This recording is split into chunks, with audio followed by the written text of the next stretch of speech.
we go again. Inspired by my new YouTuber guy, Johnny P. He does Suicide Forest in Japan. Brought my other camera with me. Here's to the Wakers Parkway series. So I'm near that Nazi stuff in Narrabeen, Deep Creek, and it's about 11 o'clock in the morning. I mean, the Nazi stuff's just beyond there. There's like a waterfall thing in that corner. The creek's here. I just remember it's a public holiday here in Australia. So there's gonna be like families and shit hanging around. There's a few of the kayaks around. I wonder if there's a fucking family to get ahead of me. But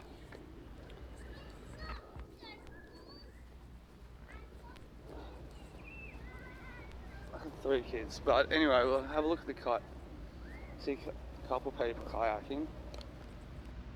There you go. So cool. Alright. Ducks and shit too. I don't know how much talking I'm going to do, but I'll try to walk along. So recently I found Johnny P's, so there's like a family there, the car park, the field. Also it's a dog park too, so creek, it's pretty mucky. So see if we find weird shit. Had a fire here too. Yeah, over there in that corner with the family that's where the waterfall thing is, which I'm not going to go to today. Plus like a picnic table, toilets there.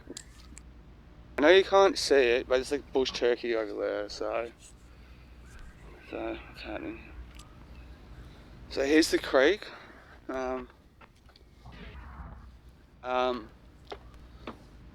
So far not much has changed since I was last here. I think this area's changed a little bit.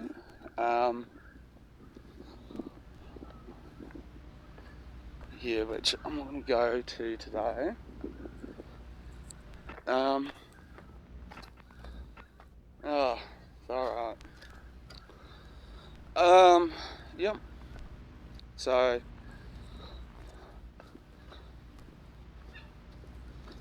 it's a little path there. I'm not too sure.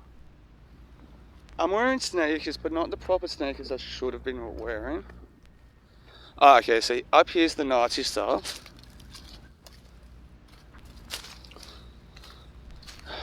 Don't know about over there or anything, but see, look at that.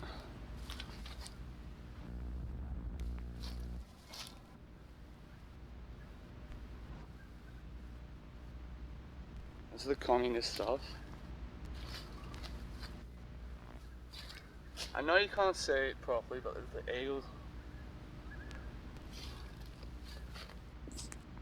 Just like steps between like there.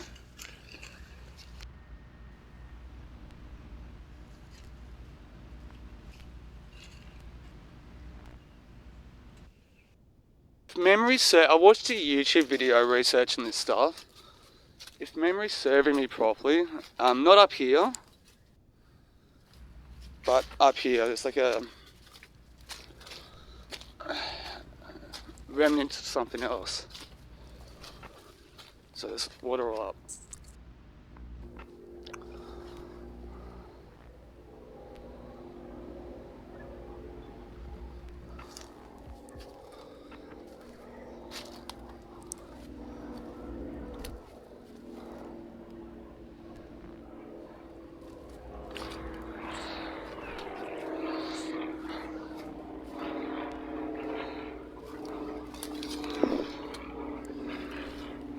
Okay.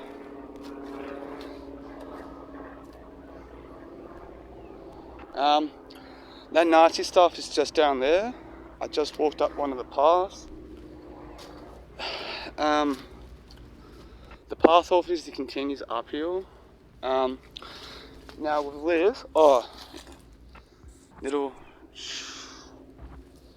from what I can remember in the 5, in the video I watched, this is like, obviously a campsite, so one of the living pieces, so I might want to water through here. So that there used to be like a hut there, like a house and stuff there that was there. Not anymore. And that's the only thing that remains, I think, if my memory says. I don't know what that is, but I'll have a look in a sec. Little circle thing there. I'm just having a quick look around here. Like, I am supposed to be exploring and shit.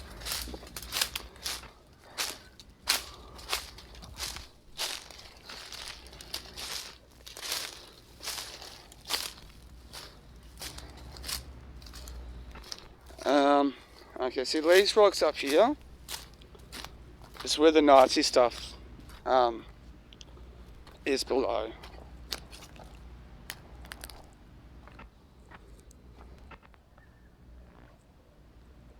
Wow.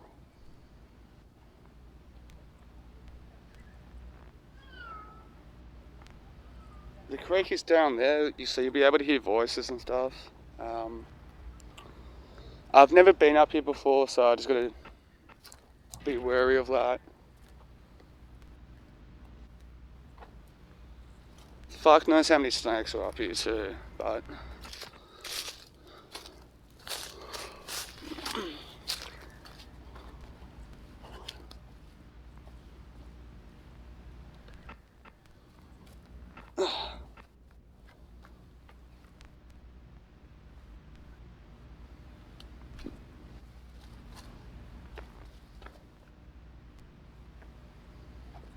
fuck this shit.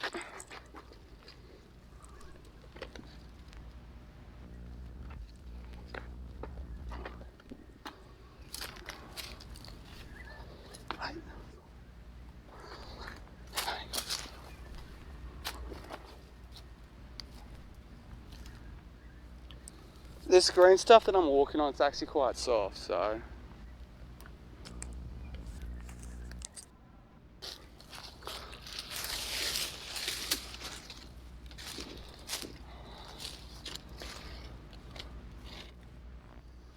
I don't know what that is.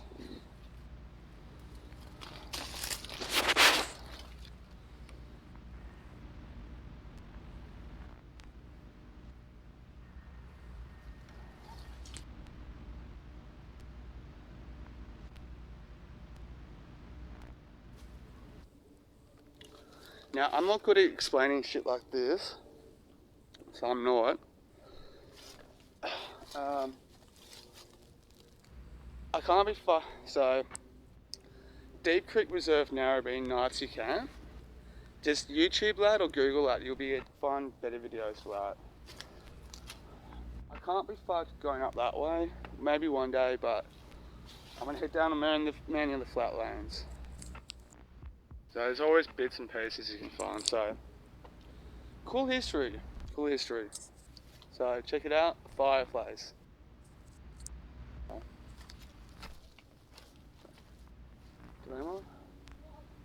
Two tourists is going that way, so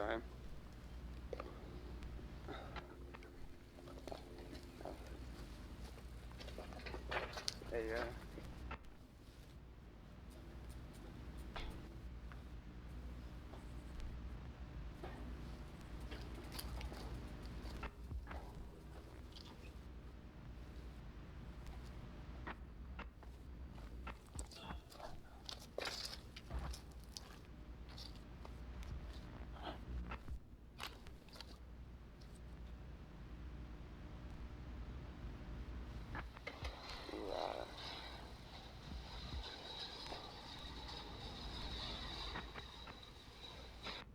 And this is half the reason why I'm coming here for, is to walk along this, because,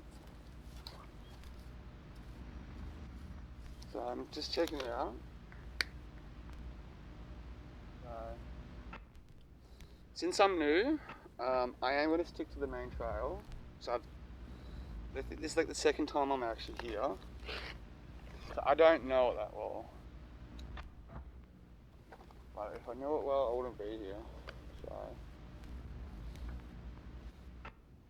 yep. Okay, that was weird. Anyway, so there's the piping thing. That's my cigarette. So,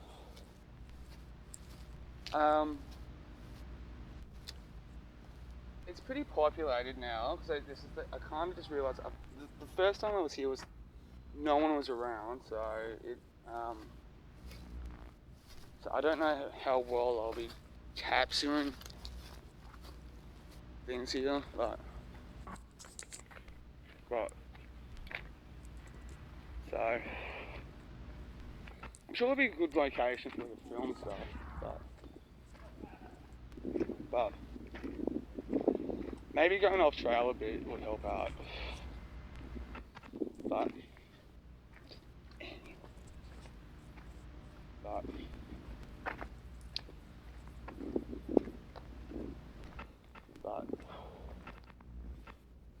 okay, I'm gonna have a look around here, see what I can find.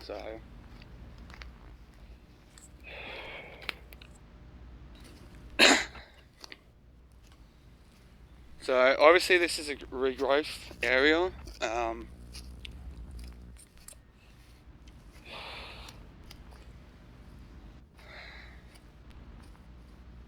So I'm not too sure what's the deal here. That's not from bush turkeys. This is from the actual thing. There's a birdhouse there. So I don't see any other random trails off the sides there. So I'm not gonna fucking have. I doubt that I'll find anything. Grass like this, guys, it's fucking magnets for snakes and shit. So I'm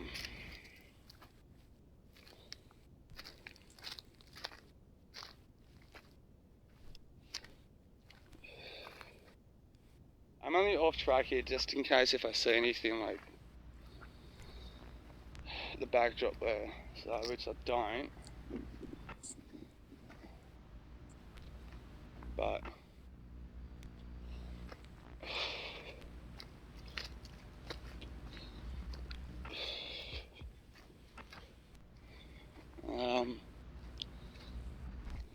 I'm pretty sure that will be rubbish there.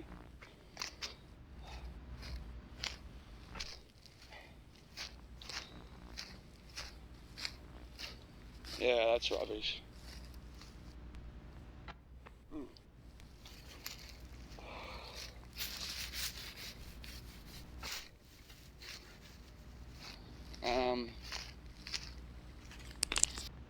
So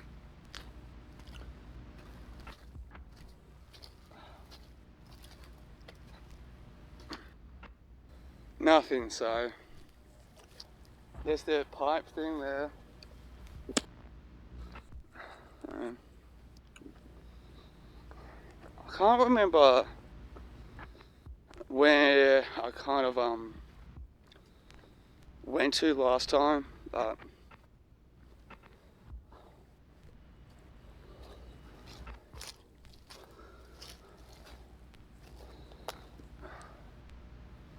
maybe next time I can actually go through that area.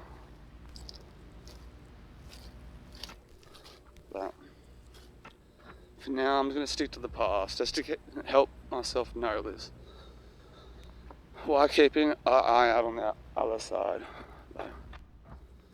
Okay, I see a wall from here through the trees. I don't know if it's going to get picked up in the camera, but I might have to actually change my mind a bit and cut in. Okay, here's another path. Okay, I don't remember coming up here. So, okay, look at that. See, a wall. So, I don't know where either way goes, but since I'm here, let's go up this way.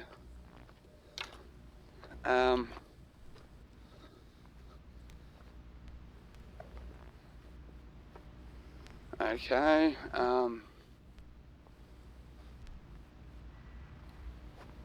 the pipe thing.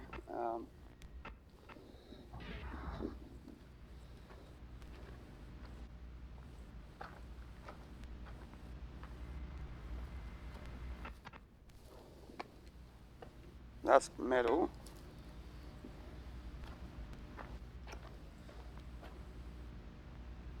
There's shit you can climb up here, which I'm not going to do.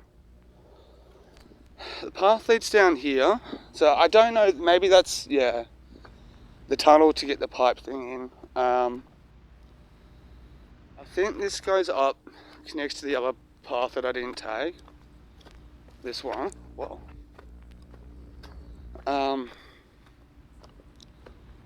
Okay, it's a dodgy sort of path there.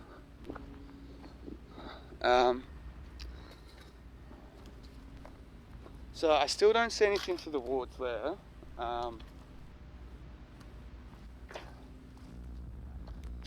Yeah, that leads to the other path, so I'm gonna go to the other one. Yeah, Wakers, I've heard lots of stories about Wakers Parkway, all the areas above it, so. Like I said, I'm only doing it to, I guess, explore the area and hopefully find something weird. Just came up from this trial, noticed the pipe thing, and this is where I'm gonna go. I've done I can remember doing as a kid the Narrabeen Lagoon side of this stuff, but I've never been here, so,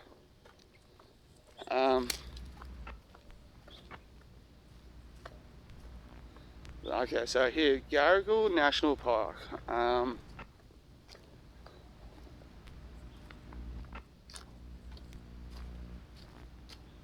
So,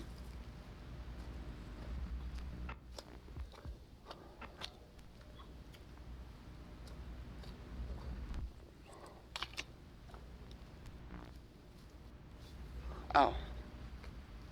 So, the first time ever, as we speak.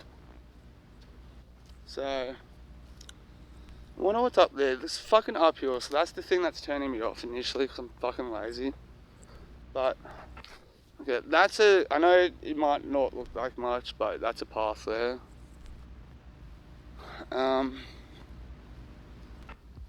So, I'm not overstimulated at this one, but,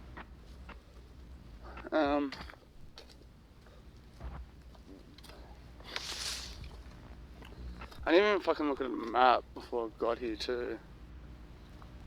Had a chance to calm down and I hear voices and shit.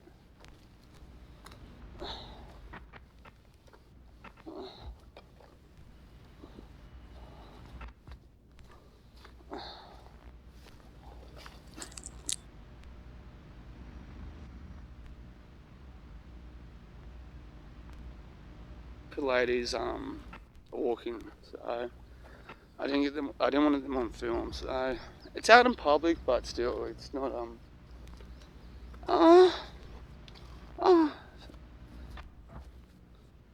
I heard stories of that happening around here, but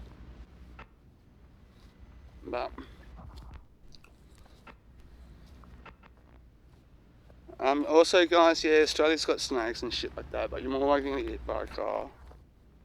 And I think, oh, maybe that's the shark start.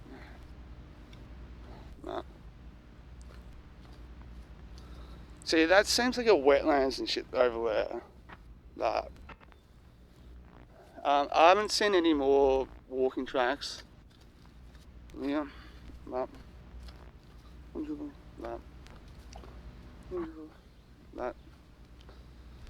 like I said, I got no idea what to expect. I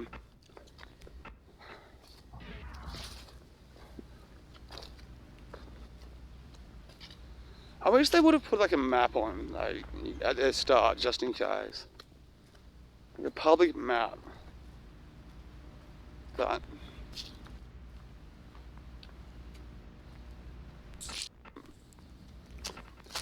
it's peaceful. I get it. I can hear birds and stuff. Mainly from this side, but some palm trees and shit.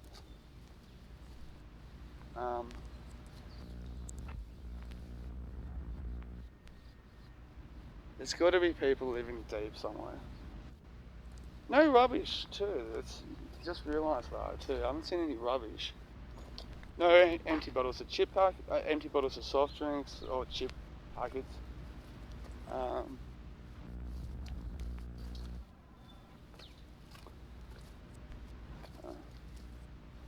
So more moist area. The more green the plants are, like this and stuff, this means it's closer to a water source. So the more dry the thing is, the more dry the plant is, the tree is less water. So I'll put it, just in case if you want to read how to root trees and stuff. Basic, that's very basic though, so. Like most times I doubt that I'll find anything or see anything, but don't know why is that. There's a clearing here. Fucking may as well, because I did say this is what I'm here for, to explore shit, so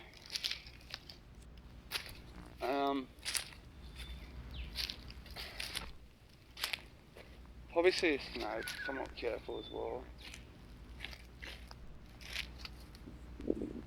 Okay, it looks like there's a pond thing, a swamp there. So nothing there. But like I said, general rule, or one of my personal rules is, for me, first time to the actual area, I try to stay on the main tracks.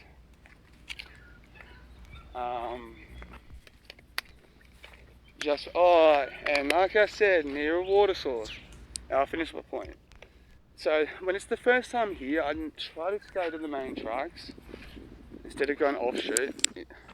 Manly Dam, I do it so often though. It's just, I know, yeah. Anyway, look at that. So water source. That's from the creek entry. So.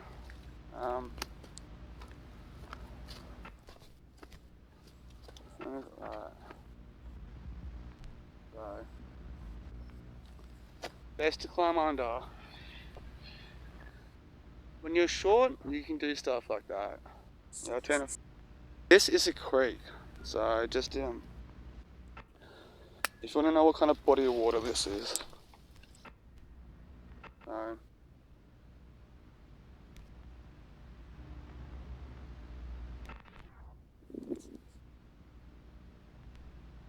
And look at that. First bit of rubbish that I found. I don't know if that was supposed to be purpose, that you can get through the creek there. No. So, thinned out by the creek. I might be able to get another view of it soon. So.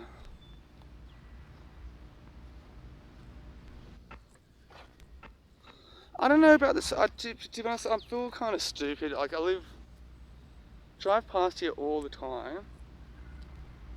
Don't know if you can even swim in it or not. What the fuck? There's palm trees. That's not Australian. But this space is obviously. Oh, okay. Look at this. I thought so. Okay. I was about to say this space here isn't natural. Look. So. Some graffiti on the tree, great. So. Stuff of that, if you see trees like that, that's mainly because to walk across it as well. But.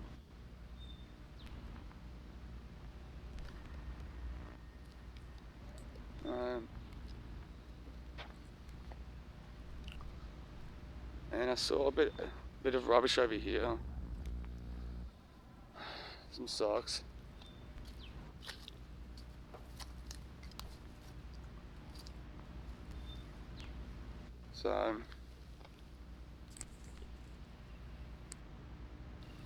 So far it's alright. I've encountered an American tourist, a family, and a family, and a group of women doing some walking, but I don't. Is that a bottle? But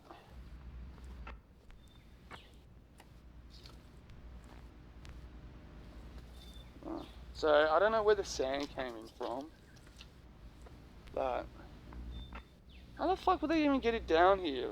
Oh, a helicopter. Phew. But I see the walking tracks, both footprints and push bike tracks. Nothing else.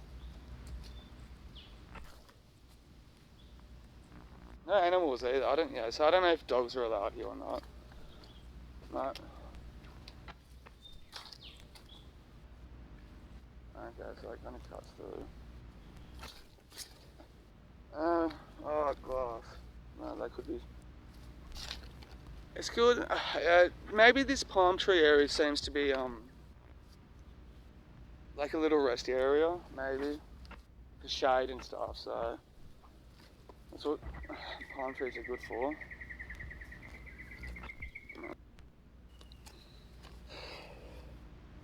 So I've just walked up a few meters. So I thought that was like an alligator in the creek, but could be mistaken. But so far I've not seen any more tracks on my left hand side. The creek is still on my right hand side. So like I said, it's my first time, so I think it's just the experience of it though.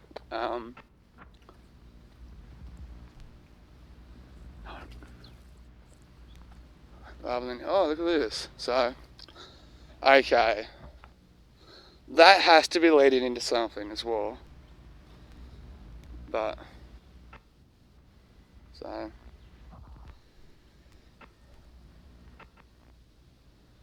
I wonder what's on the other side. That's always going to be a mystery. But I've not seen anyone else.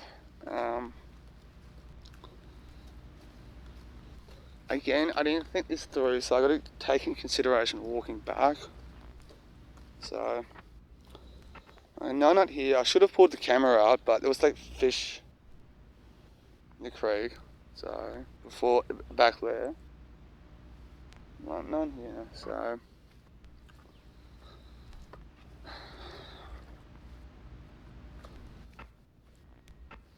Again, I've got to organise something with somebody where I actually do like more deep bush walks and stuff. Right.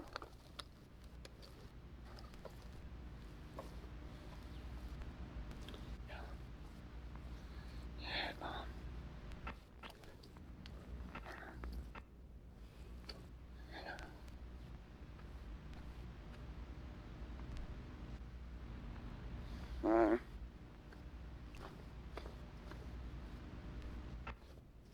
So it's pretty cool. Like it's a okay. There's a bit of rubbish there. So that looks like a petrol thing for the car, but maybe that's just remnants from an old campsite. I haven't walked into anyone else yet. Little island thing. Not even like an informational board, like, which they should, but that's just me.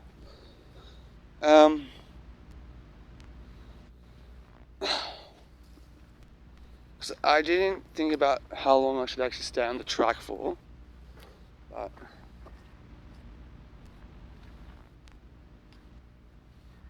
oh, look at that little cave thing up there.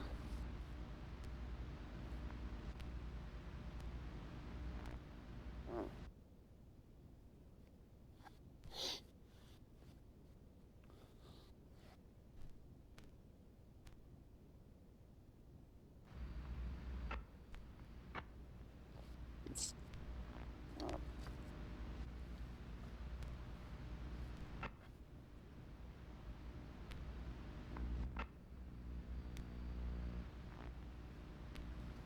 Okay, there's no footprints on the, no tracks on the ground. I might actually stop pulling it and think things through, or just continue, whether to kind of go back.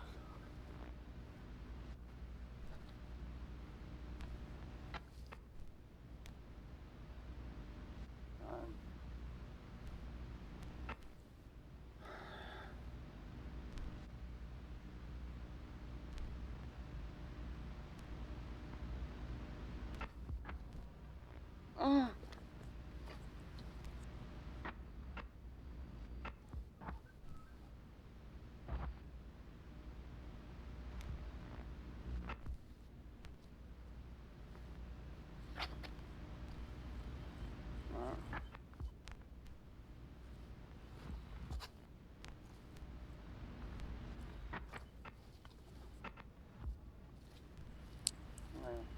I don't know why, but this area is drawing me in.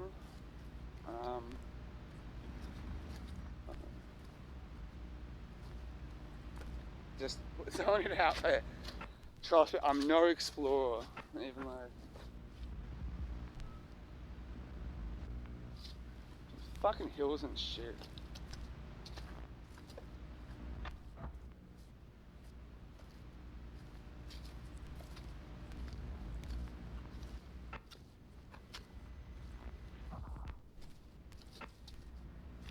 Okay.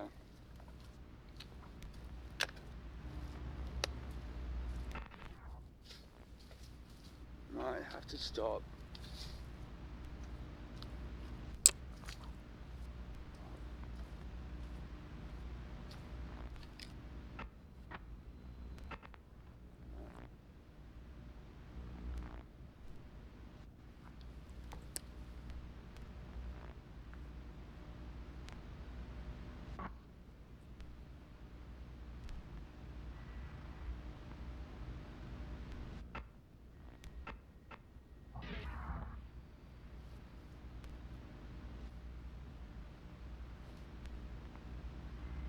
I swear I just heard a dog too.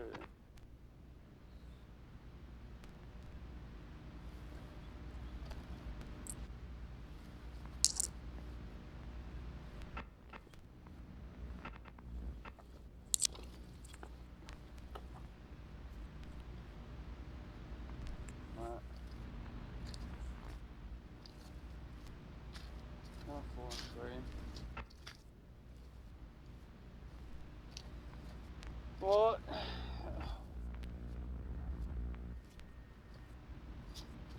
Sarah sensitive.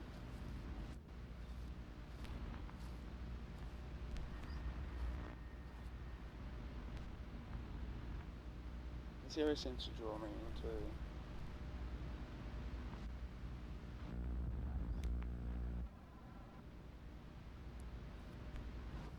I might walk a few meters then call it quits. You know what's gonna do? I always do this to myself. I do it and then think about it later. I might actually YouTube videos when I get home. But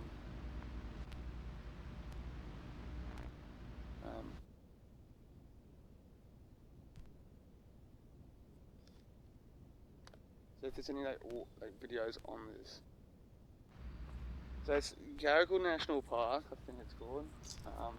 Deepfoot Reserve, Narrabeen. I'm sure there's a fair few videos, mainly probably off the walking track that I'm on now, rather than walking through it.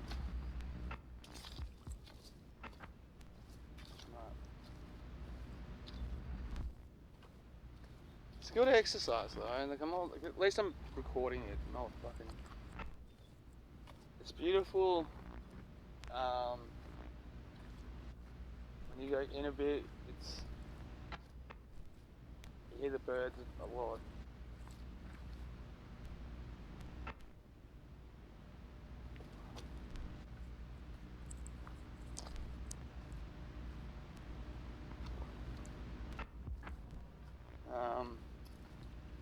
like I said, my intent was kind of to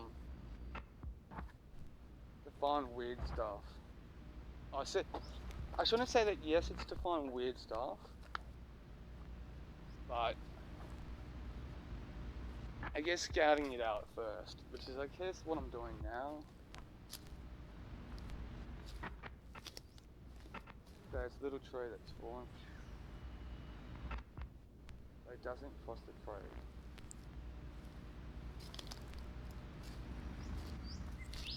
Nobody's behind.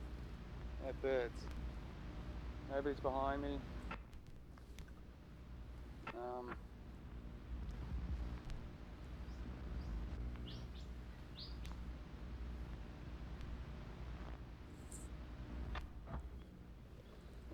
So there's not a lot of off-trail tracks, which is I guess the major disappointment is, but I'm ill-equipped to go deep into the bush, I guess, and I shouldn't be doing that shit alone too, because maybe I should, but shouldn't. I'm ill-equipped. I don't have water with me. I don't have proper boots and gear on, but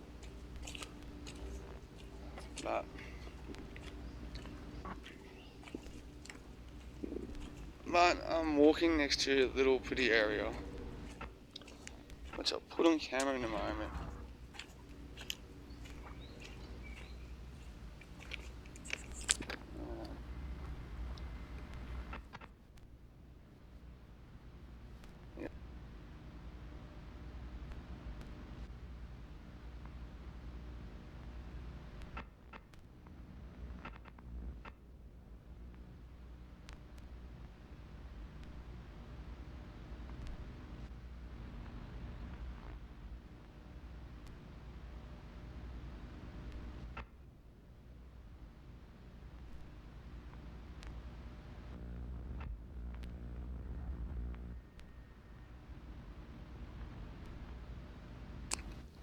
So this is where I gotta call quits. So I don't know how deep I am. I don't know how long it's gonna be that. So at face value, it seems like it doesn't have like in-track things, like where you can go in. Besides this one, but not today. I guess it's one of those things. Once you kind of know it a bit, you can kind of do a lot more. If that makes sense. So the reason why I bought this camera is so I can kind of like do the montage, not the montage, but the large clips to it. It's alright, it's the first time here, so yeah. So I'm near the parkway, so all this is not flooded with, but there's a lot of bike jumps. And considering it's on a hill, it looks like it's meant for experienced dirt bike riders. So, being a public holiday, aka school holidays, I don't think it's the best time. There are a lot of kids in there.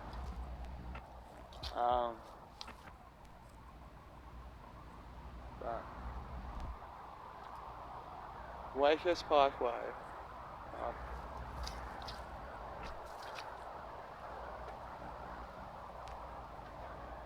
If I was to go in there, so I'm on a new trail anyway. If I was going to go up that hill, it would probably have to be the first thing that I go to rather than afterwards. I am getting old, so I've got to learn how to conserve my own energy.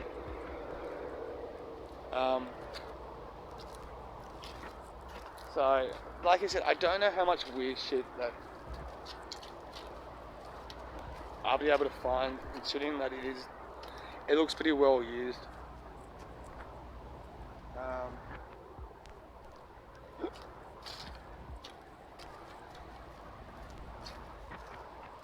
They all saw me with cameras out, so pretty sure filming's okay.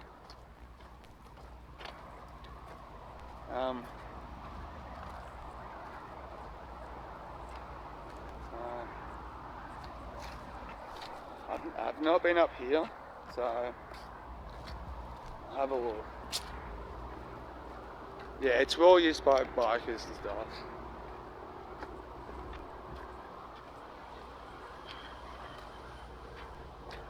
Fuck, the cardio people do push bike. See, look at that.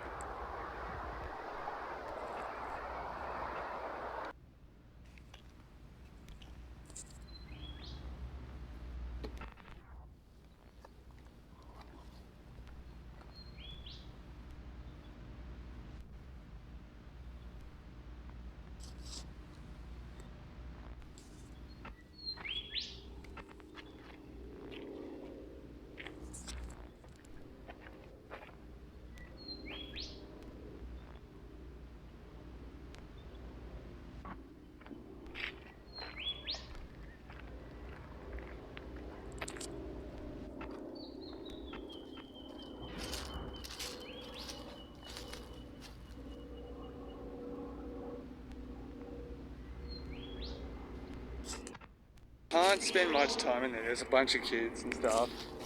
But I found some more bike trails, like actual bike stuff. I'm gonna go down that way just to check it out since I'm here.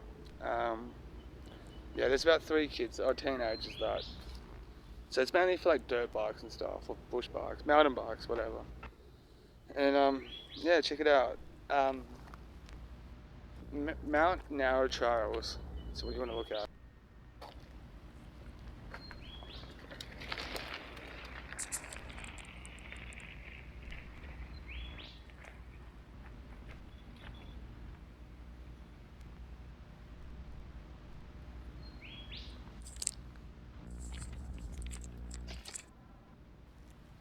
So I'm near the parkway. So all it's not flooded with, but there's a lot of bike jumps. And considering it's on a hill, it looks like it's meant for experienced dirt bike riders. So being a public holiday, aka school holidays, I don't think it's the best time. There are a lot of kids in there.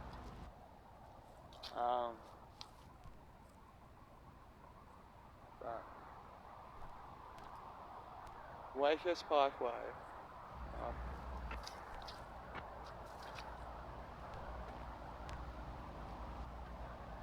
If I was to go in there, so I'm on a new trail anyway.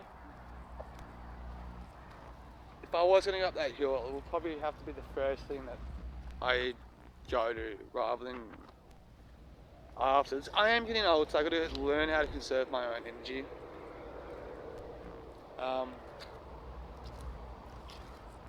So, like I said, I don't know how much weird shit that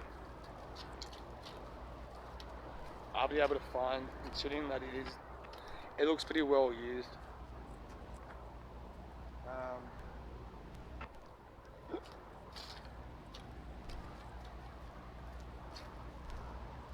They all saw me with cameras out, so I'm pretty sure filming's okay.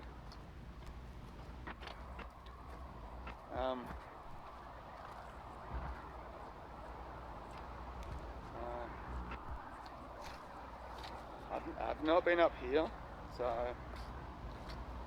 have a look. Yeah, it's well used by bikers and stuff.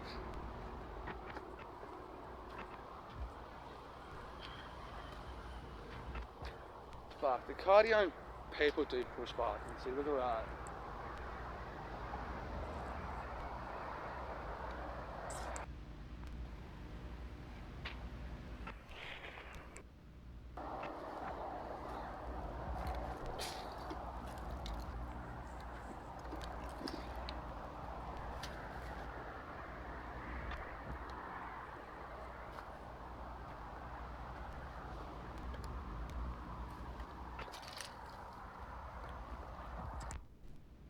Okay, I found a proper bike track. The French Connection, so that is because it's telling me it's not fucking properly made. It's not made dodgy. It looks actually made properly, and no, it's such an inexperienced thing. So it goes all the way up here. So it's a cool sight to see in person.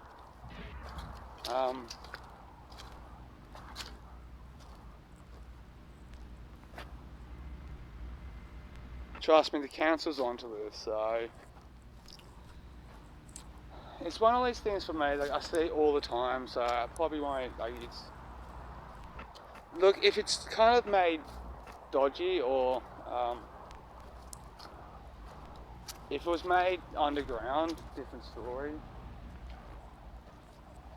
But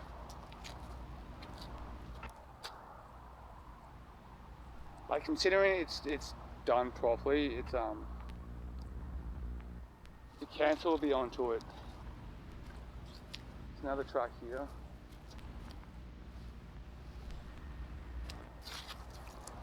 So didn't fly on my wrist. So I don't know how much wind this will stumble upon.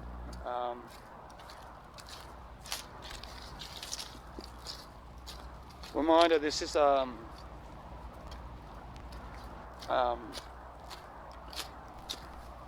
Wakehurst Parkway series exploring, so okay, this looks another offshoot of the bike thing.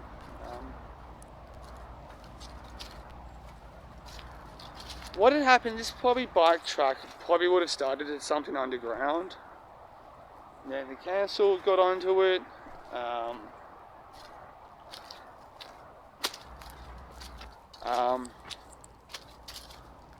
Because the council got onto it.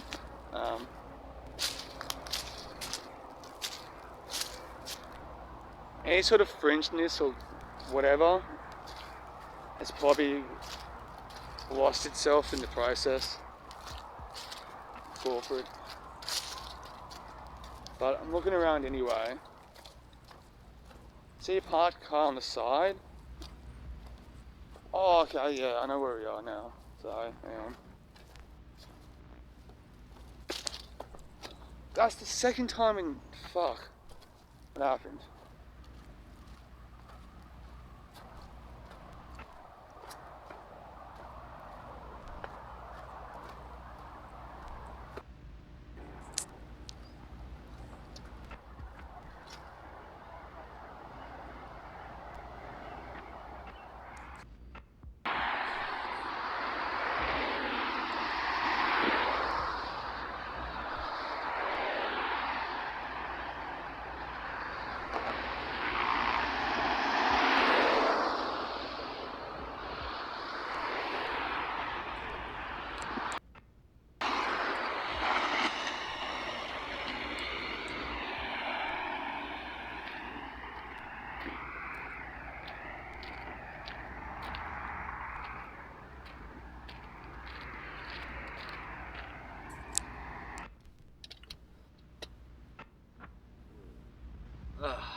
So obviously I'm at home, back in my car. I was thinking about getting another cigarette, but I thought before I drive off, I think it's really to kind of continue walking and exploring a bit, or give it a rest.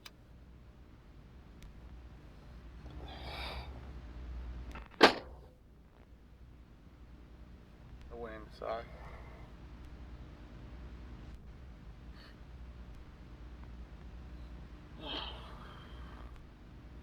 No sweat stains yet. Like it was cool. Like it was. Maybe I walked in the wrong areas. It would be cool to have a look at those bike tracks as well at some stage.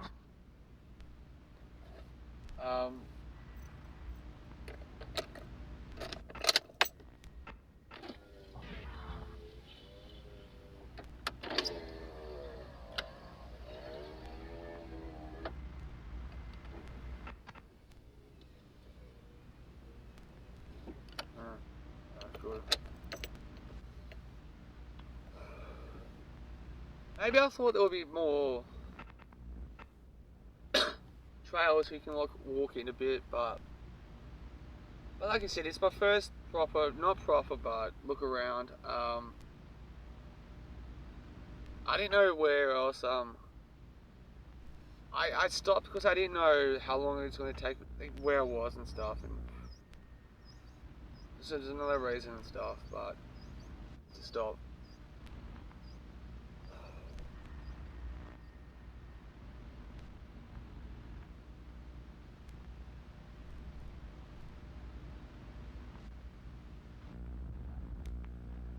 I,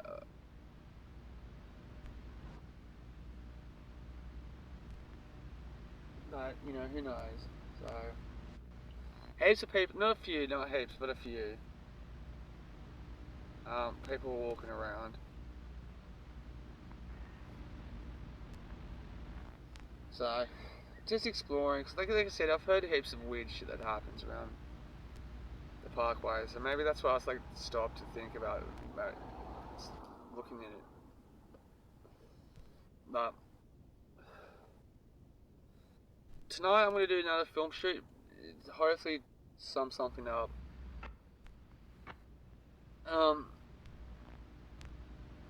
Filming public toilets as well. I got to plan that before I go. But just maybe give myself a bit of a rest before keep walking around. But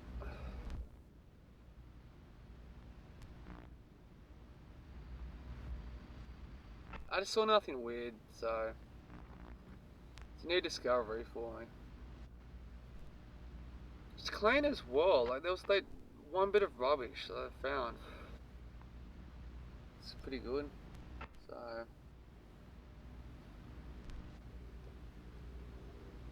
So I found those mountain trail things, but there's another trail behind me, so I might check that. So like I said heaps of times before, Wakehurst Parkway is like the most haunted road in Australia. That's that Nazi shit there.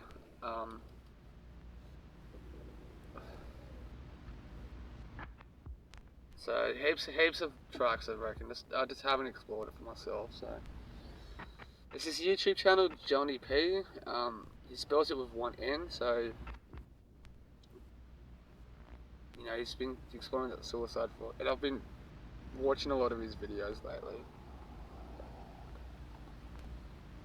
So see people pulling in and out. So I guess that's a good thing. If it's a new area as well that you're exploring, like it's probably good that people are around.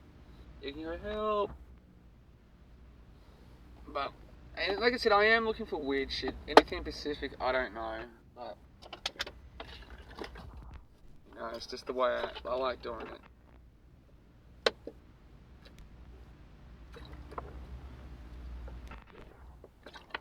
I had some water in me. But starting to dehydrate. But slowly but surely I'll come in and expand on my shirts a bit. It's really big too. Really, really big, but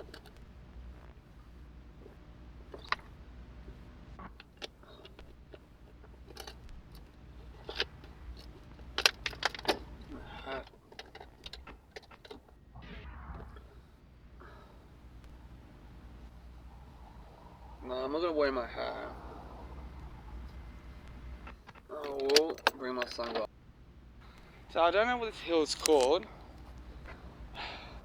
Day Creek Reserve's just there. I don't think I will go through this track, but it's a hill. Fuck, it's there's so many energy I exercising. I think I'm on a bike track at the moment. Oh, okay, I'll walk. It's a bit flat. So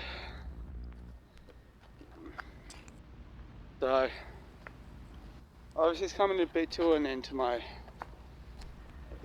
adventure, so still part of the Wakehurst Parkway series of exploring it. So I've heard stories of like people camping and all that sort of stuff.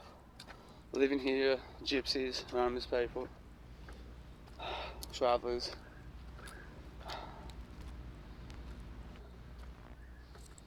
So my search for weirdness continues. So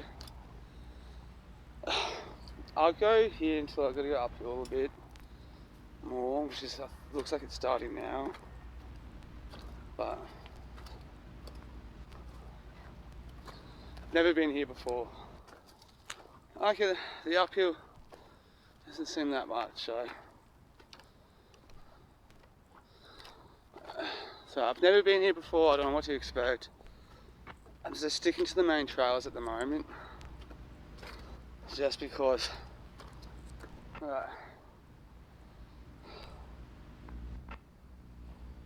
Narrabeen Lagoon, so uphill's not that bad. So far, nothing out of the ordinary there. So I'm gonna cut through. Yeah.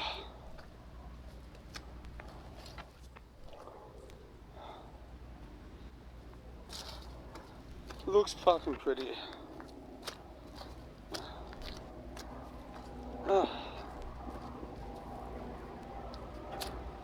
I don't know.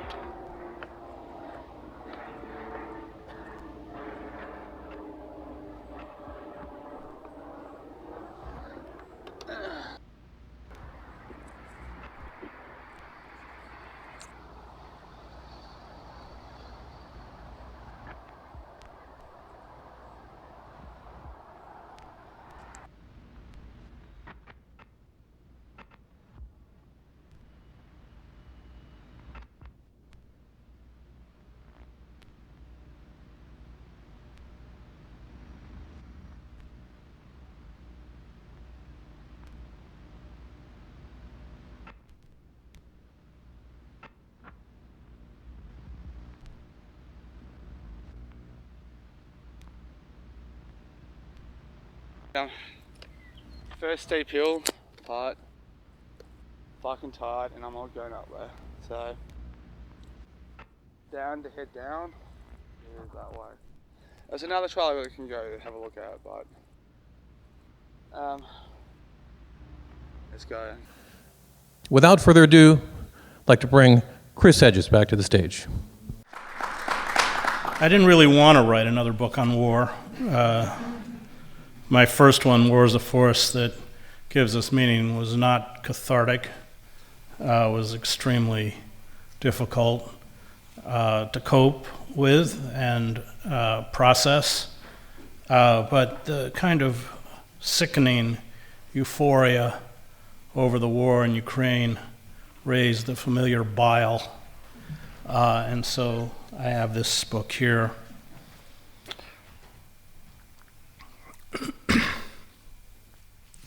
Preemptive war, whether in Iraq or Ukraine, is a war crime.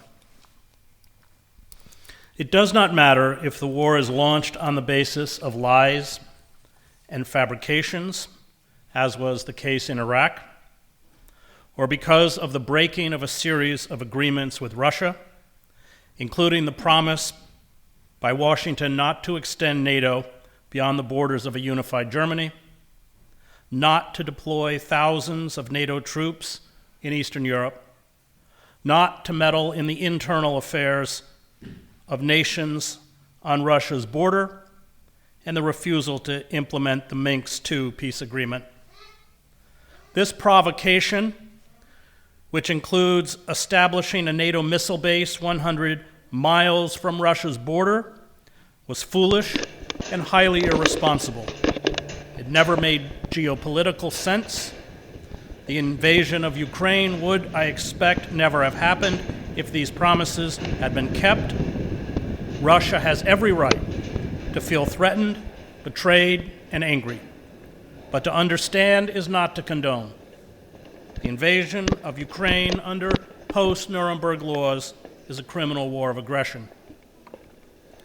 I know the instrument of war. War is not politics by other means. It is demonic.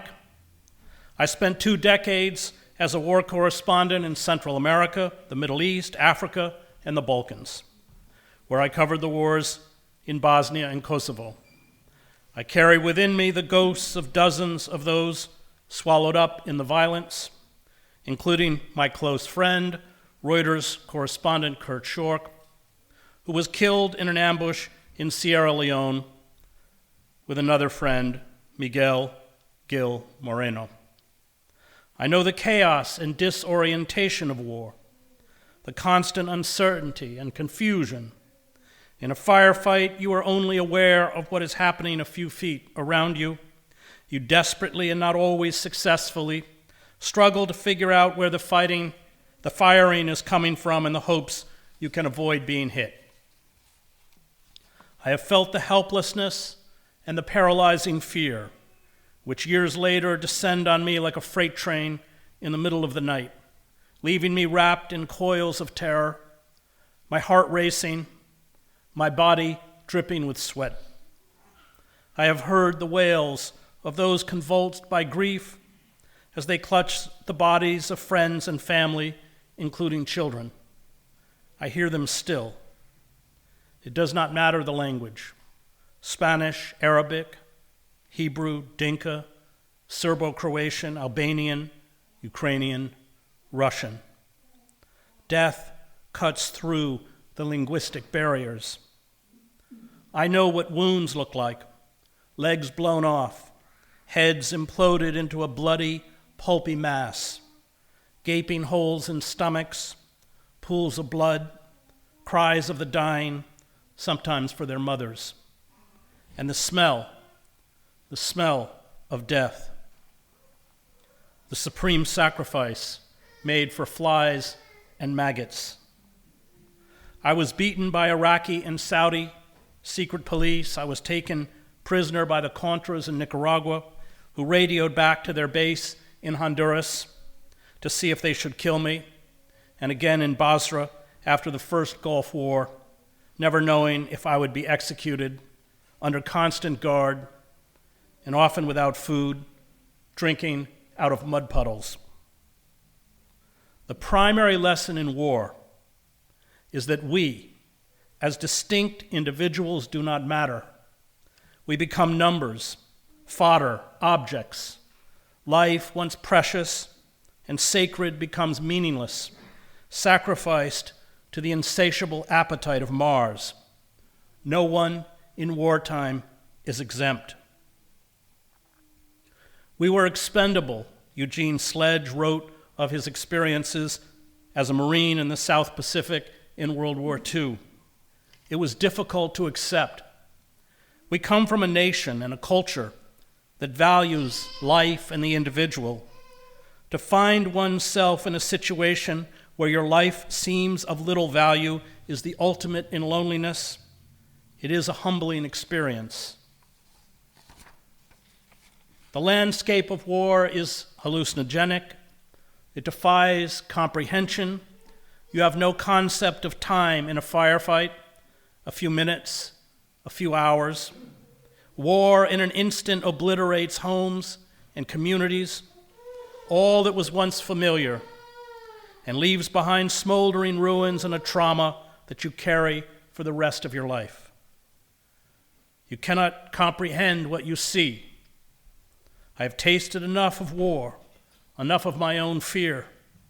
My body turned to jelly, to know that war is always evil, the purest expression of death, dressed up in patriotic cant about liberty and democracy, and sold to the naive as a ticket to glory, honor, and courage.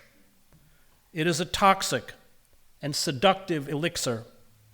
Those who survive, as Kurt Vonnegut wrote, struggle afterwards to reinvent themselves and their universe, which, on some level, will never make sense again. War destroys all systems that sustain and nurture life: familial, economic, cultural, political, environmental, and social. Once war begins, no one, even those nominally in charge of waging war, can guess what will happen, how the war will develop, how it can drive armies and nations towards suicidal folly. There are no good wars, none.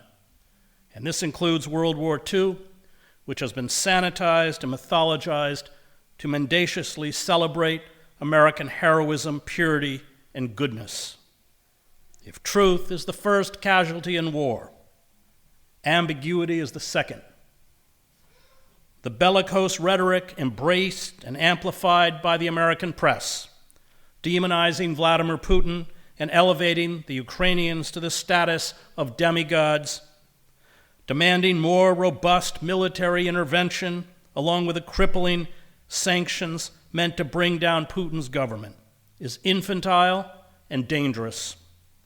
The Russian media narrative is as simplistic as ours.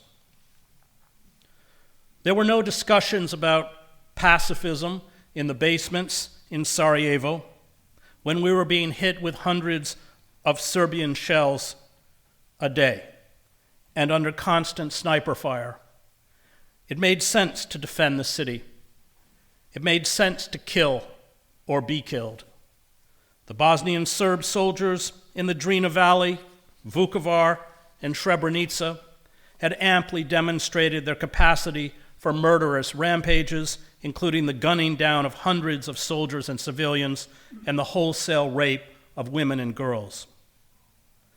But this did not save any of the defenders in Sarajevo from the poison of violence, the soul-destroying force that is war. I knew a Bosnian soldier who heard a sound behind a door while patrolling on the outskirts of Sarajevo. He fired a burst from his AK-47 through the door. A delay of a few seconds in combat can mean death. When he opened the door, he found the bloody remains of a 12-year-old girl.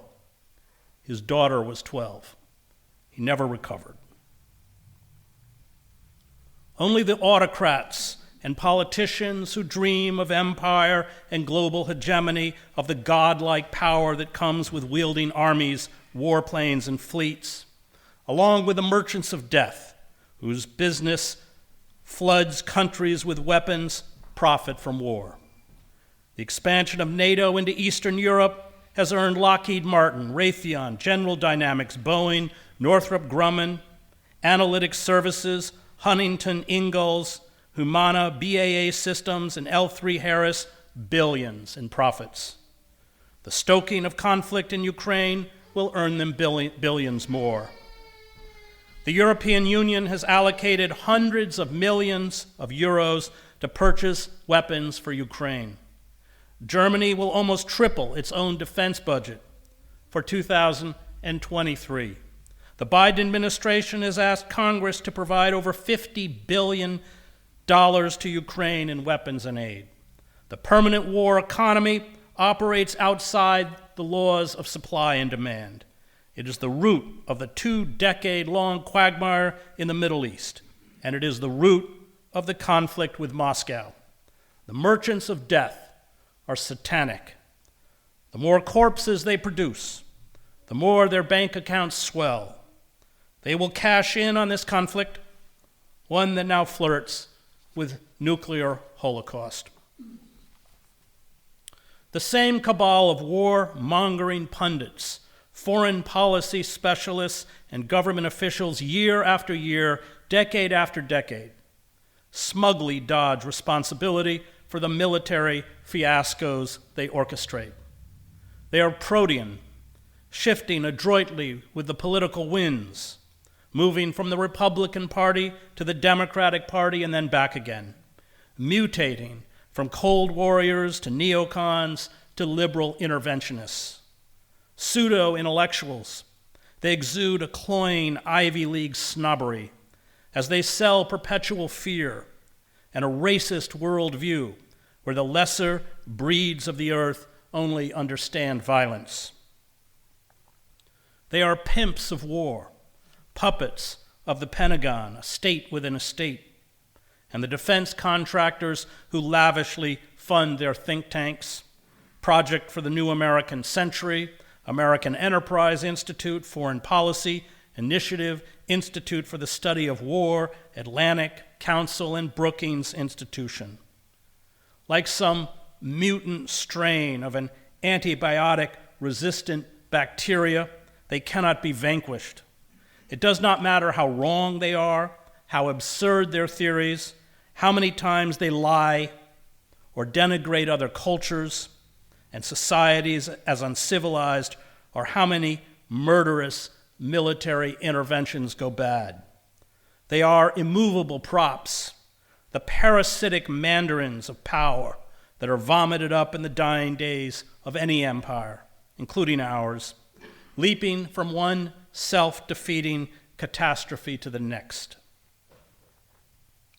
I reported on the suffering, misery, and murderous rampages these shills for war engineered and funded.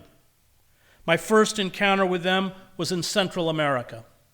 Elliott Abrams, convicted of providing misleading testimony to Congress on the Iran-Contra affair, and later pardoned by President H.W. Bush so he could return to government to sell us the Iraq War, and Robert Kagan, director of the State Department's Public Diplomacy Office in Latin America, were propagandists for the brutal military regimes in El Salvador and Guatemala, as well as the rapists and homicidal thugs that made up the rogue Contra forces fighting the Sandinista government in Nicaragua, which they illegally funded.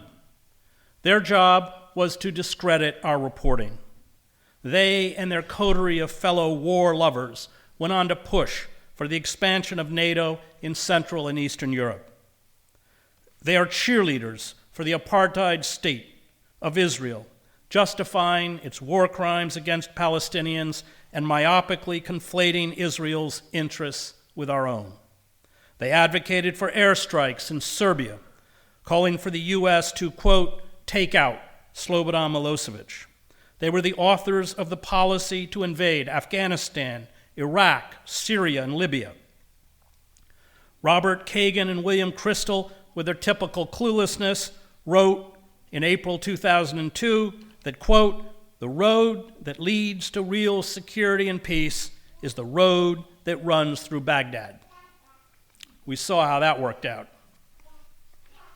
That road led to the dissolution of Iraq, the destruction of its civilian infrastructure, including the obliteration of 18 of 20 electricity generating plants, and nearly all the water pumping and sanitation systems during a 43-day period when 90,000 tons of bombs were rained down on the country, the rise of radical jihadist groups throughout the region, and the proliferation of failed states. The war in Iraq, along with a humiliating defeat in Afghanistan, shredded the illusion of U.S. military and global hegemony. It also inflicted on Iraqis who had nothing to do with the attacks of 9/11, wholesale slaughter of civilians, the torture and sexual humiliation of Iraqi prisoners, and the ascendancy of Iran as the preeminent power in the Middle East. They continue to call for a war with Iran, with Fred Kagan stating, quote, there is nothing we can do short of attacking to force Iran to give up its nuclear weapons. They pushed for the overthrow of President Nicolas Maduro after trying to do the same to Hugo Chavez in Venezuela, and they have targeted Daniel Ortega, their old nemesis in Nicaragua. They embrace a pure-blind nationalism that prohibits them from seeing the world from any perspective other than their own. They know nothing about the machinery of war, its consequences, or its inevitable blowback. They know nothing about the peoples and cultures they target for violent regeneration. They believe in the divine right to impose their quote-unquote values on others by force. Fiasco after fiasco, and now they are stoking a war with Russia. The nationalist is by definition an ignoramus, Yugoslav writer Danilo Kish observed. Nationalism is the line of least resistance, the easy way. The nationalist is untroubled. He knows or thinks he knows what his values are, his, that's to say, national. That's to say, the values of the nation he belongs to, ethical and political. He is not interested in others. They are no concern of his. Hell, it's other people, other nations, another tribe. They don't even need investigating. The nationalist sees other people in his own image, nationalists. The Biden administration is filled with these ignoramuses, including Joe Biden. Victoria Nuland, the wife of Robert Kagan, serves as Biden's Undersecretary of State for Political Affairs. Anthony Blinken is the Secretary of State. Jack Sullivan is National Security Advisor. They come from this cabal of moral and intellectual trolls that includes Kimberly Kagan, the wife of Fred Kagan, who founded the Institute for the Study of War, William Kristol, Max Boot, Gary Schmidt, Richard Pearl, Douglas Feif, David Frum, and others. Many were once staunch Republicans, or, like Nuland, served in Republican and Democratic administrations. Nuland was the principal deputy foreign policy advisor to Vice President Dick Cheney. They are united by the demand for larger and larger defense budgets and an ever-expanding military. Julian Benda called these courtiers to power the self-made barbarians of the intelligentsia. They once railed against liberal weaknesses and appeasement, but they swiftly migrated to the Democratic Party rather than support Donald Trump, who showed no desire to start a conflict with Russia and who called the invasion of Iraq a big fat mistake. Besides, as they correctly pointed out, Hillary Clinton was a fellow neocon, and liberals wonder why nearly half the electorate, who revile these arrogant, unelected power brokers as they should, voted for Trump. These ideologues did not see the corpses of their victims. I did, including children.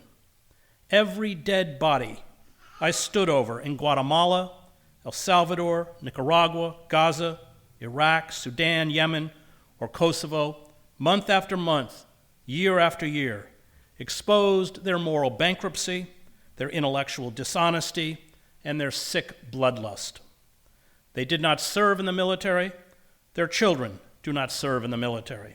But they eagerly ship young American men and women to fight and die for their self-delusional dreams of empire and American hegemony.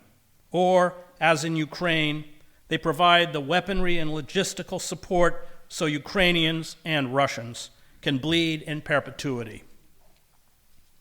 Historical time stopped for them with the end of World War II. The overthrow of democratically elected governments by the U.S. during the Cold War in Indonesia, Guatemala, the Congo, Iran, and Chile, where the CIA oversaw the assassination of the commander-in-chief of the Army, General René Schneider, and President Salvador Allende, the Bay of Pigs, the atrocities and war crimes that define the wars in Vietnam, Cambodia, and Laos, even the disasters they manufactured in the Middle East, have disappeared into the black hole of their collective historical amnesia. American global domination, they claim, is benign, a force for good, benevolent hegemony. The world, the late Charles Krauthammer insisted, welcomes our power. All enemies from Saddam Hussein to Vladimir Putin are the new Hitler. All U.S. interventions are a fight for freedom that make the world a safer place.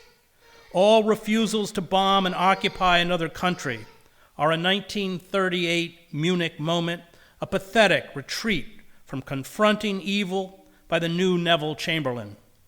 We do have enemies abroad, but our most dangerous enemy is within. The warmongers build a campaign against a country such as Iraq or Russia, and then wait for a crisis, they call it the next Pearl Harbor, to justify the unjustifiable. In 1998, William Kristol and Robert Kagan, along with a dozen other prominent neoconservatives, wrote an open letter to President Bill Clinton denouncing his policy of containment in Iraq as a failure and demanding that he go to war to overthrow Saddam Hussein. To continue the, quote, course of weakness and drift, they warned, was to put our interests and our future at risk. Huge majorities in Congress, Republican and Democrat, rushed to pass the Iraq Liberation Act. Few Democrats or Republicans dared to be seen as soft on national security. The act stated that the U.S. government would work to, quote, remove the regime headed by Saddam Hussein, and authorized $99 million towards that goal, some of it used to fund Ahmed Chalabi's Iraqi National Congress that would become instrumental in disseminating the fabrications and lies used to justify the Iraq War during the administration of George W. Bush. The attacks of 9/11 gave the war party its opening, first with Afghanistan, then Iraq. Kraut, Hammer, who knew nothing about the Muslim world, wrote, quote, the way to tame the Arab street is not with appeasement and sweet sensitivity, but with raw power and victory. The elementary truth that seems to elude the experts again and again is that power is its own reward. Victory changes everything, psychologically above all. The psychology in the Middle East is now one of fear and deep respect for American power. Now is the time to use it. Removing Saddam Hussein from power, Crystal Crowd would, quote, transform the political landscape of the Middle East. It did, of course, but not in ways that benefited the United States. The lust for apocalyptic global war, they lust for apocalyptic global war. Fred Kagan, the brother of Robert, a military historian, wrote in 1999 that, quote, America must be able to fight Iraq and North Korea and also be able to fight genocide in the Balkans and elsewhere without compromising its ability to fight two major regional conflicts, and it must be able to contemplate war with China or Russia some considerable but not infinite time from now. They believe violence magically solves all disputes, even the Israel-Palestine morass. In a bizarre interview immediately after 9/11, Donald Kagan, the Yale classicist and right-wing ideologue, the father of Robert and Fred Kagan, called, along with his son Fred, for the deployment of U.S. troops in Gaza so we could, quote, take the war to these people. They long demanded the stationing of NATO troops in Ukraine, with Robert Kagan saying that we, quote, need to not worry that the problem is our encirclement rather than Russian ambitions. We need to not worry that the problem is our encirclement rather than Russian ambitions. His wife, Victoria Nuland, was outed in a leaked phone conversation in 2014 with the U.S. ambassador to Ukraine, Jeffrey Pyatt, disparaging the EU and plotting to remove the lawfully elected president, Viktor Yanukovych, and install compliant Ukrainian politicians in power, most of whom did eventually take power. They lobbied for U.S. troops to be sent to Syria to assist quote-unquote moderate rebels seeking to overthrow Bashar al-Assad. Instead, the intervention spawned the caliphate. The U.S. ended up bombing the very forces they had armed, becoming Assad's de facto air force. The Russian invasion of Ukraine, like the attacks of 9/11, is a self-fulfilling prophecy. Putin, like everyone else they target, only understands force. We can, they assure us, militarily bend Russia to our will. It is true that acting firmly in 2008 or 2014 would have meant risking conflict, Robert Kagan wrote in Foreign Affairs of Ukraine. But Washington is risking conflict now. Russia's ambitions have created an inherently dangerous situation. It is better for the United States to risk confrontation with belligerent powers when they are in the early stages of ambition and expansion, not after they have already consolidated substantial gains. Russia may possess a fearful nuclear arsenal, but the risk of Moscow using it is not higher now than it would have been in 2008 or 2014 if the West had intervened then. And it has always been extraordinarily small. Putin was never going to obtain his objectives by destroying himself and his country along with much of the rest of the world. In short, don't worry about going to war with Russia. Putin won't use the bomb. I do not know if these people are stupid or cynical or both. They are the useful idiots of the war industry. They are never dropped from the networks. They rotate in and out of power, parked in places like the Council on Foreign Relations, the Brookings Institute, before being called back into government. They are as welcome in the Obama or Biden White House as the Bush White House. The Cold War for them never ended. The world remains binary, us and them, good and evil, and they are never held accountable.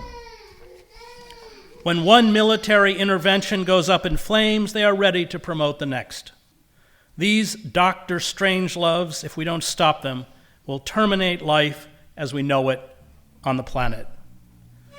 The ruling class divides the world into worthy and unworthy victims. Those we are allowed to pity, such as Ukrainians enduring the hell of modern warfare, and those whose suffering is minimized, dismissed, or ignored. The terror we and our allies carry out against Iraqi, Palestinian, Syrian, Libyan, Somali, and Yemeni civilians is part of the regrettable cost of war. We, echoing the empty promises from Moscow, claim we do not target civilians. Rulers always paint their militaries as humane, there to serve and protect. Collateral damage happens, but it is regrettable. This lie can only be sustained among those who are unfamiliar with the explosive ordnance and large kill zones of missiles, iron fragmentation bombs, mortar, artillery, tank shells, and belt-fed machine guns. This bifurcation into worthy and unworthy victims, as Edward Herman and Noam Chomsky pointed out in Manufacturing Consent, is a key component of propaganda, especially in war. The Russian-speaking population in Ukraine to Moscow are worthy victims. Russia is their savior. The 7.6 million refugees and the millions more Ukrainian families cowering in basements, car parks, and subway stations are unworthy Nazis. Worthy victims allow citizens to see themselves as empathetic, compassionate, and just. Worthy victims are an effective tool to demonize the aggressor. They are used to obliterate nuance and ambiguity. Mention the provocations carried out by the Western Alliance with the expansion of NATO and the missile batteries in Eastern Europe, the U.S. involvement in the 2014 ouster of Yanukovych, which led to the civil war in the east of Ukraine between Russian-backed separatists and Ukraine's army, a conflict that has claimed tens of thousands of lives, and you are dismissed as a Putin apologist. It is to taint the sainthood of the worthy victims, and by extension ourselves. We are good, they are evil. Worthy victims are used not only to express sanctimonious outrage, but to stoke self-adulation and a poisonous nationalism. The cause becomes sacred, a religious crusade. Fact-based evidence is abandoned, as it was during the calls to invade Iraq. Charlatans, liars, con artists, fake defectors, and opportunists become experts used to fuel the conflict. Celebrities who, like the powerful, carefully orchestrate their public image, pour out their hearts to worthy victims. Hollywood stars such as George Clooney made trips to Darfur to denounce the war crimes being committed by Khartoum. At the same time, the U.S. was daily killing scores of civilians in Iraq and Afghanistan. The war in Iraq was as savage as the slaughter in Darfur, but to express outrage at what was happening to unworthy victims was to become branded as the enemy. Saddam Hussein's attacks on the Kurds, considered worthy victims, saw an international outcry, while Israeli attacks on the Palestinians, subjected to relentless bombing campaigns by the Israeli Air Force and its artillery and tank units with hundreds of dead and wounded, was at best an afterthought. At the height of Stalin's purges in the 1930s, worthy victims were the Republicans battling the fascists in the Spanish Civil War. Soviet citizens were mobilized to send aid and assistance. Unworthy victims were the millions of people Stalin executed, sometimes after tawdry show trials, and sent to the gulags. While I was reporting from El Salvador in 1984, a Catholic priest was murdered by the communist regime in Poland.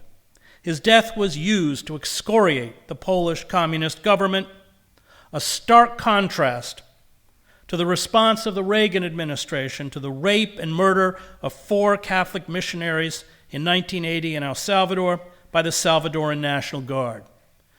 The Reagan administration sought to blame the 3 nuns and lay worker for their own deaths. Jean Kirkpatrick, Reagan's ambassador to the UN, said the nuns were not just nuns. The nuns were also political activists. Secretary of State Alexander Haig speculated that perhaps they ran a roadblock. For the Reagan administration, the murdered churchwomen were unworthy victims. The right-wing government in El Salvador, armed and backed by the United States, joked at the time, "Haz patria mata un cura," be a patriot, kill a priest. Archbishop Oscar Romero was assassinated in March of 1980. 9 years later, the Salvadoran death squads would gun down 6 Jesuits and 2 others at their residence on the campus of Central American University in San Salvador. Between 1977 and 1989, death squads and Salvadoran soldiers killed 13 priests. It is not that worthy victims do not suffer, nor that they are not deserving of our support and compassion.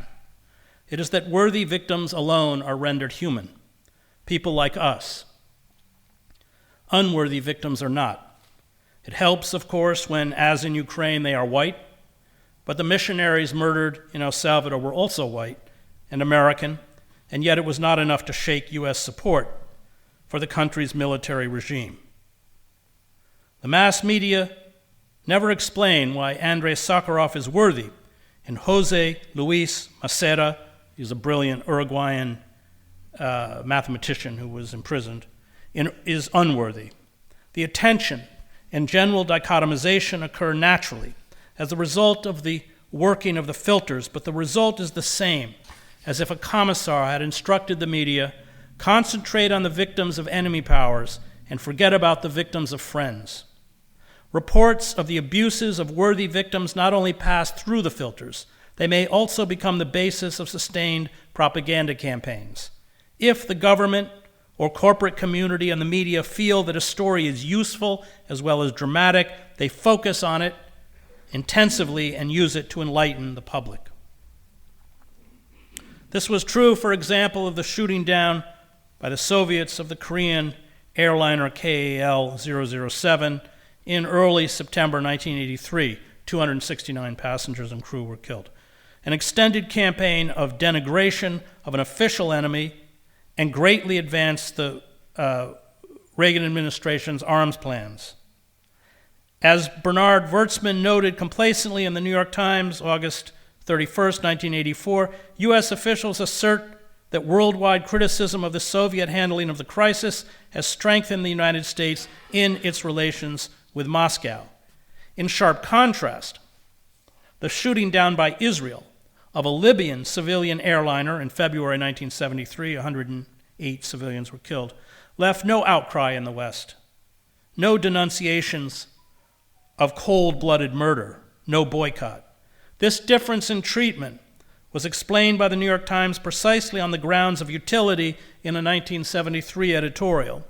No useful purpose is served by an acrimonious debate over the assignment of blame for the downing of a Libyan airliner in the Sinai Peninsula last week. There was a very useful purpose served by focusing on the Soviet act, and a massive propaganda campaign ensued.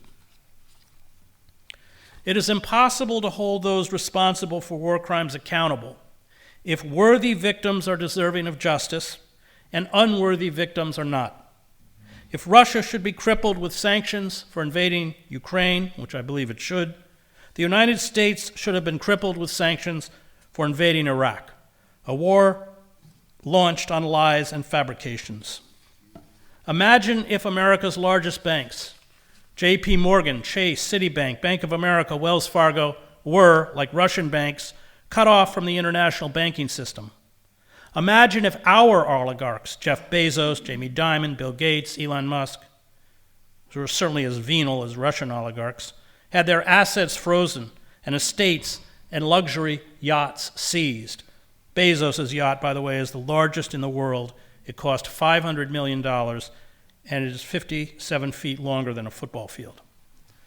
Imagine if leading political figures such as George W. Bush and Dick Cheney, along with oligarchs, were blocked from traveling under visa restrictions. Imagine if the world's biggest shipping line suspended shipments to and from the United States. Imagine if the U.S. international media news outlets were forced off the air. Imagine if we were blocked from purchasing spare parts for our commercial airliners, and our airliners were banned from European airspace. Imagine if our athletes were barred from hosting or participating in international sporting events. Imagine if our symphony conductors and opera stars were forbidden from performing unless they denounced the Iraq War and in a kind of perverted loyalty oath condemned George W. Bush. The rank hypocrisy is stunning. Some of the same officials that orchestrated the invasion of Iraq, who under international law are war criminals for carrying out a preemptive war, are chastising Russia for its violation of international law. The U.S. bombing campaign of Iraqi urban centers called shock and awe saw the dropping of 3,000 bombs on civilian areas that killed over 7,000 non-combatants in the first 2 months of the war. Even Russia has yet to go this far. I have argued that when you invade a sovereign nation, that is a war crime, a Fox News host said with a straight face to Condoleezza Rice, who served as Bush's national security advisor during the Iraq War. It is certainly against every principle of international law and international order, and that is why throwing the book at them now in terms of economic sanctions and punishments is also part of it, Rice said, and I think the world is there. Certainly NATO is there. He's managed to unite NATO in ways I didn't think I would ever see after the end of the Cold War. Rice inadvertently made a case for why she should be put on trial with the rest of Bush's enablers. She famously justified the invasion of Iraq by stating, quote, "The problem here is that there will always be some uncertainty about how quickly he can acquire nuclear weapons. But we don't want here is that there will always be some uncertainty about how quickly he can acquire nuclear weapons. But we don't want the smoking gun to be a mushroom cloud." Her rationale is no different than that peddled by the Russian Foreign Minister Sergei Lavrov, who says the Russian invasion is being carried out to prevent Ukraine from obtaining nuclear weapons. What Russia is doing militarily in Ukraine, at least up till now, was more than matched by our own savagery in Iraq, Afghanistan, Syria, Libya, and Vietnam. This is an inconvenient fact the press, awash in moral posturing, will not address. No one has mastered the art of techno-war and wholesale slaughter like the U.S. military. When atrocities leak out, such as the My Lai massacre of Vietnamese civilians or the prisoners in Abu Ghraib, the press does its duty by branding them aberrations. The truth is that these killings and abuse are deliberate. They are orchestrated at the senior levels of the military. Infantry units assisted by long-range artillery, fighter jets, heavy bombers, missiles, drones, and helicopters level vast swaths of enemy territory, killing most of the inhabitants. The U.S. military during the invasion of Iraq from Kuwait created a 6-mile-wide free-fire zone that killed hundreds, if not thousands, of Iraqis. The indiscriminate killing ignited the Iraqi insurgency. When I entered southern Iraq in the first Gulf War, it was flattened. Villages and towns were smoldering ruins. Bodies, including women and children, lay scattered on the ground. Water purification systems had been bombed. Power stations had been destroyed. Schools and hospitals had been flattened. Bridges had been obliterated. The United States military always wages war by overkill, which is why it dropped the equivalent of 640 Hiroshima-sized atomic bombs on Vietnam most actually falling on the south, where our purported Vietnamese allies resided. It unloaded in Vietnam more than 70 million tons of herbicidal agents, 3 million white phosphorus rockets. White phosphorus will burn its way entirely through a body, and an estimated 400,000 tons of jellied incendiary napalm. 35% of the victims, Nick Turse writes of the war, died within 15 to 20 minutes. Death from the skies, like death on the ground, was often unleashed capriciously. It was not out of the ordinary for U.S. troops in Vietnam to blast a whole village or bombard a wide area in an effort to kill a single sniper. Vietnamese villagers, including women, children, and the elderly, were often herded into tiny barbed wire enclosures known as cow cages. They were subjected to electric shock. So I'm alone. I was about to say I'm alone, but I'm home. And so that water thing too. It's yesterday afternoon there was like a water main underground. Just jam exploded with where all those trucks are. So surprised. Oh, I'm not surprised, but it's been there for nearly, I don't know, almost 24 hours, but I'd say about 21, 22. So I'm back home. I actually did feel tired. It was a good 3-hour thing. It's kind of wigging out on my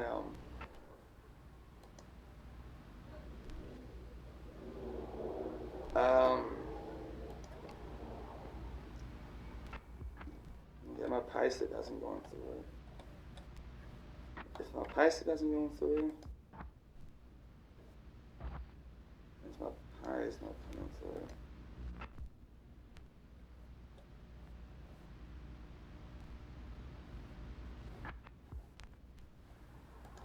Let's check my bank account. So I was thinking about doing something this afternoon, but I'm not. Might have to wait till tomorrow.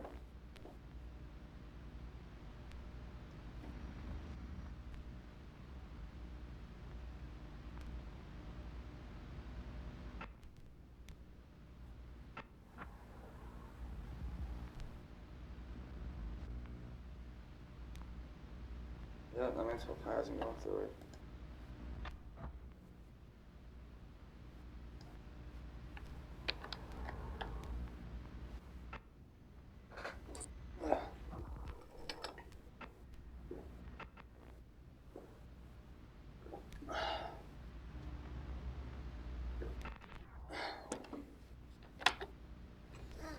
Now let's do some research on those areas that I was walking at.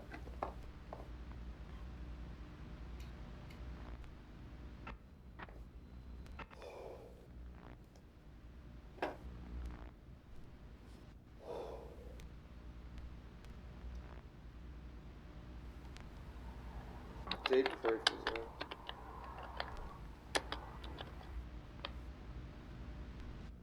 So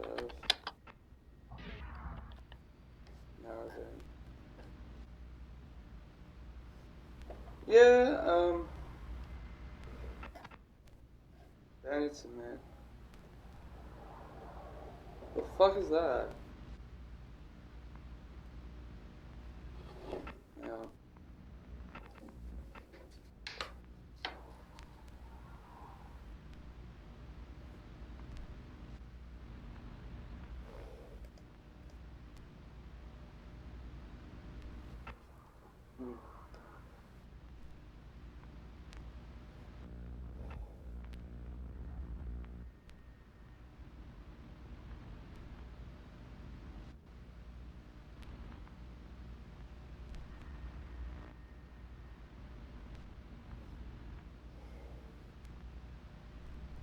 Huh.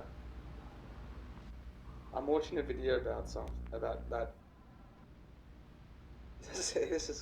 Knew this is gonna happen, right?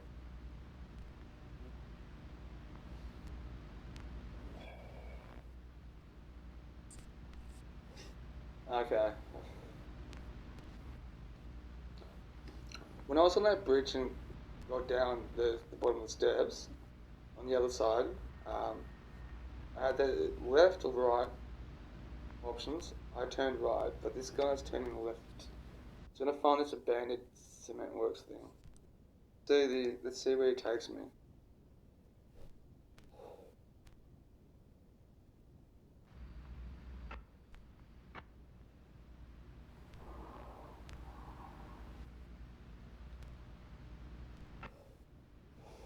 Hang on.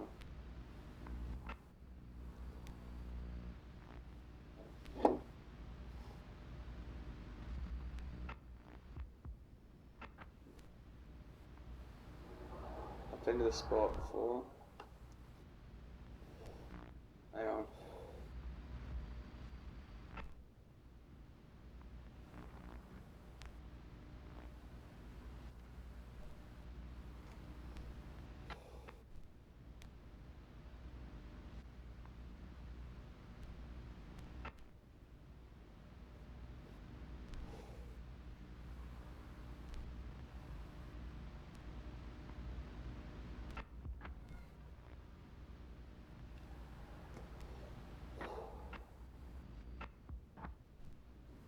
Asshole.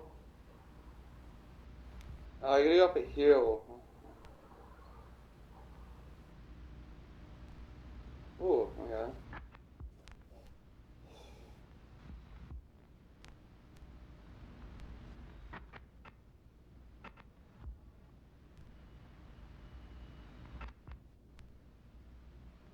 It's pretty cool. I missed out. Stumbled upon like a loading dock thing. Now the local kids are using this as a fire giant.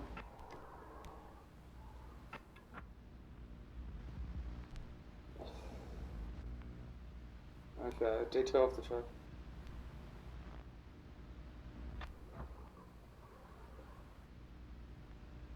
Spending out small cylinders here. Like on a professional truck. Missed out boys and girls. It's going up those bike tracks that are... Yeah. Look. That area where I pointed out with bike tracks with the mountain trails things for the bikes, that's where he is now. He's even found a water cylinder.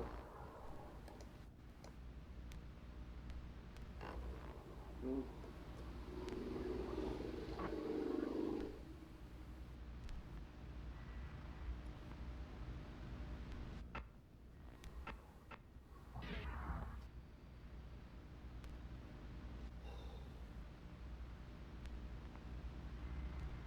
It's off track again now.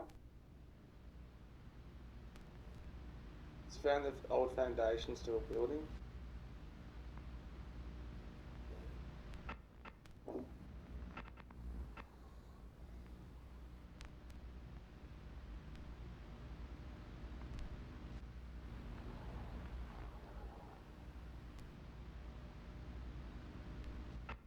Oh, trough.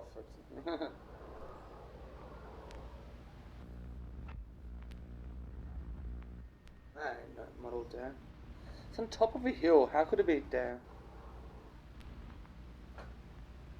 Bobos.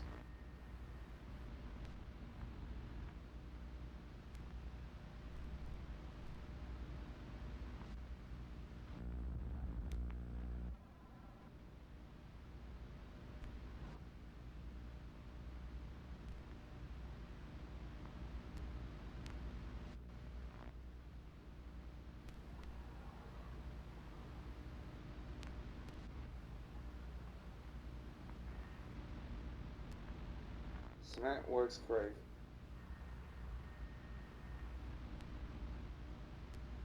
Sunday explores this guy's YouTube channel.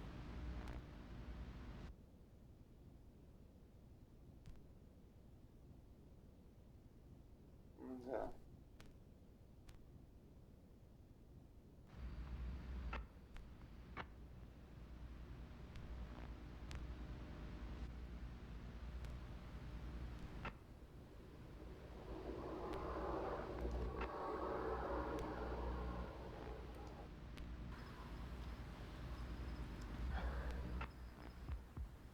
So I just tried a new idea, a couple little ones. It's one just throwing my teddy around, and another one using this torch. It's not going to be a long video, just a few minutes, maybe 10 minutes give or take, maybe. But up ahead, there's been like a car accident, so because I've been out all day at Deep Creek Reserve.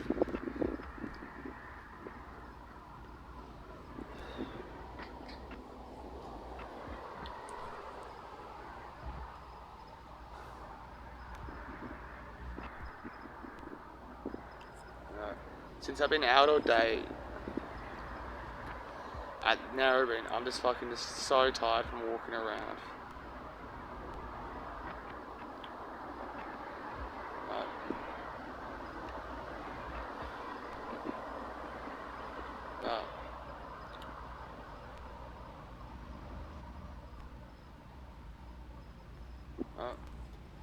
Anyway, there's a car accident, a massive accident up the road.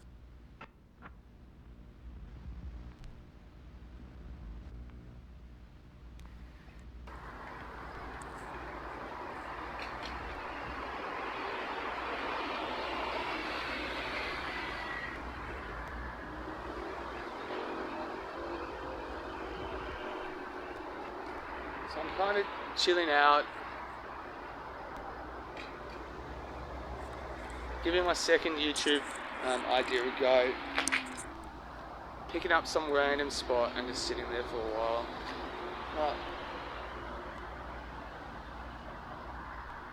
Like, I actually feel tired. Like, I'm gonna go to sleep so quickly tonight.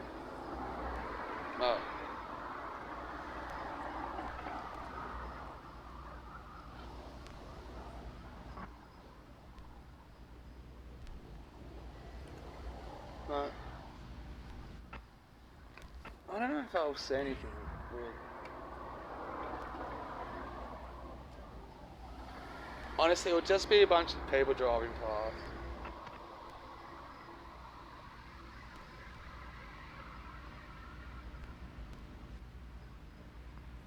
Right.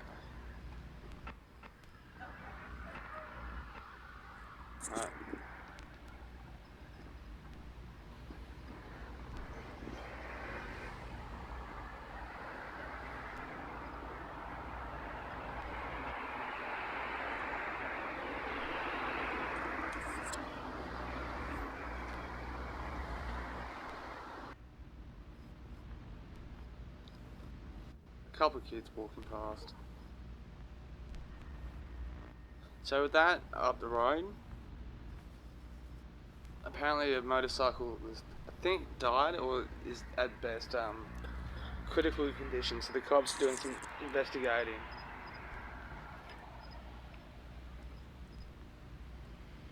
Right.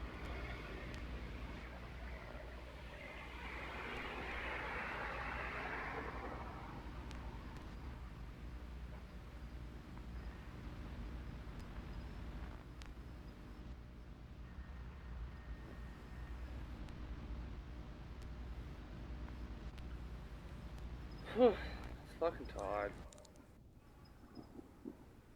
I actually really do feel tired. Like, I want to go home, but I can't be fucked going home at the same time, so...